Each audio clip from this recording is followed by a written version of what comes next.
All right, Noah here. Today I want to talk to you about something that I know is important to you, that I know will change the whole game, and that is feelings. Feelings. Because I know what you want, really. It's not that job, it's not that relationship, those kids to get married, that six-pack, or to get rich or famous. You don't want that. What you really want is what you think those things will give you, and that is always a feeling. Some people don't believe me when I say that, but when I ask them, okay, what do you want? And they say, oh, okay, I want this job, right? Why do you want that? And they say, oh, because then I will get money. But why do you want that? And I just keep on going, and it all comes down to them feeling better or feeling good. Everything we want because the way we think it will make us feel. My grandfather used to say, we get two kinds of people in the world, and that is people who are being used by their feelings, and then we have the ones who learn to use their feelings.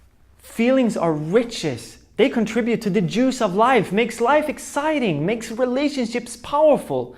But they can also be curses if we don't learn to use them and instead are being abused and used by them. People who are used by their feelings, they are usually the ones waking up in the morning and say, oh, I feel so bad and I hope I will feel better tonight. And they go out, fingers crossed, hoping something will happen to cheer them up. But what if that doesn't happen? What if that person doesn't come around that can motivate you? Then you will still feel lousy, right? But the ones who learn to use their feelings, those are the ones who understand what feelings are, how they are created, and learn to master it. What I really want you to understand in this video is the consequences of not learning how to manage and use your feelings. It will mean death. Maybe not physically, but emotionally, in your relationships, in your life. And let me give you a few examples of people who never learned to use their feelings. Elvis Presley, Marilyn Monroe, Ernest Hemingway, Heath Ledger, Robin Williams, John Belushi. I can go on. You know what was the common denominator of those people? They are not around. And do you know how they died? They killed themselves. Those people died. They're not around. They left families behind. Why? Because they didn't know how to manage and use their feelings. And you know what? Stress, anxiety, depression, that is also the result of not knowing what feelings are, where they come from, and how we can use them. God gave us feelings. Jesus was an emotional dude. He was angry, he was sad, he was happy, he was just courageous. All of those things. But the secret was he knew how to use it. He knew if he was sad and he didn't want to stay there, he knew how to get out of it. So let me tell you a story about a man who actually knew how to master and use his feelings. His name is Carl Axel, 80 years old, a farmer that I've had the pleasure to get to know ever since I was a little kid. Carl Axel is just like you and I. He had hard times, good time, lost family members, he had disease, he had all those things. But the thing that is so special with Carl Axel is no matter where or when you meet him during the day, he is always happy. So a couple of months ago, me and Carl Axel went out for a walk, early summer morning, fog above the fields, cows starting to wake up. And we were just, talking about life and the meaning of it all, right? And since it was on the countryside, it wasn't that many houses, but then we passed by a house and we saw a lady out in the garden, and he was like, "Hi there, neighbor." He didn't know her, really. "Hi there, neighbor." And she turned around a bit shy and timid and like, what's going on? And he just walked up to her and gave her the most loving hug and was like, "How are you doing today?" And she was just like, who are you? And she just started to get interested. And just being around Carl Axel, this happy human being, I started to wonder, what is the secret? What is the secret sauce to his happiness? And you know what I found out? It's his belief about life. And you know what he believes? He believes that it's not what happens to you, but what you do with it that determines the way you feel. It's not what happens to us. What happens to you happens to us all. We get sick, we lose our job, we lose a family member. It happens to us all. But what determines the way we feel is what we do with it. And what we do with it happens in our head. And that is the secret. A lot of people say, "Hey Noah, what if you don't want to be happy?"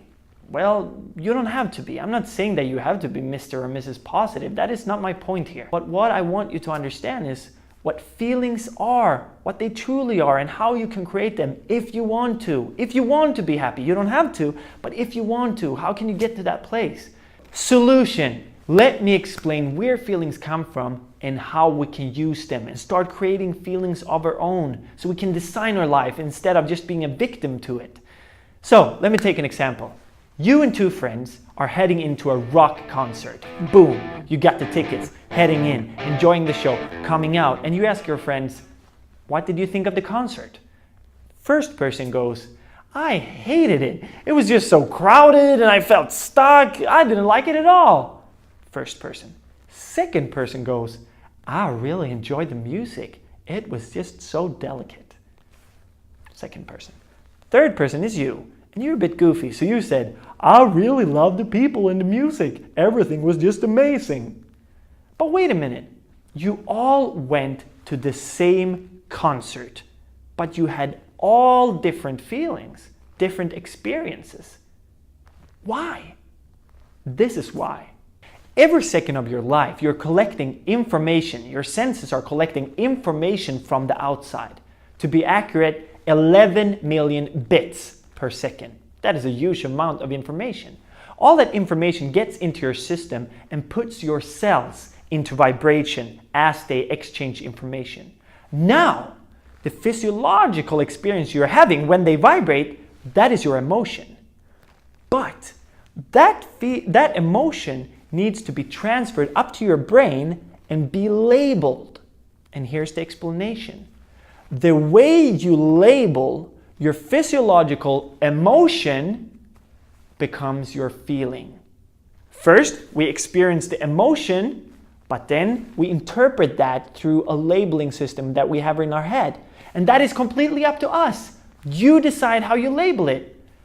Person number one labeled it, it was stuck, it was not nice at all. Second person, it was so delicate, the music was awesome. And you were like, oh, it was just amazing. Same concert, different experience. Why? Because of the way you labeled it. So if you don't start taking control over your labeling system, guess what? You will be a victim of feelings.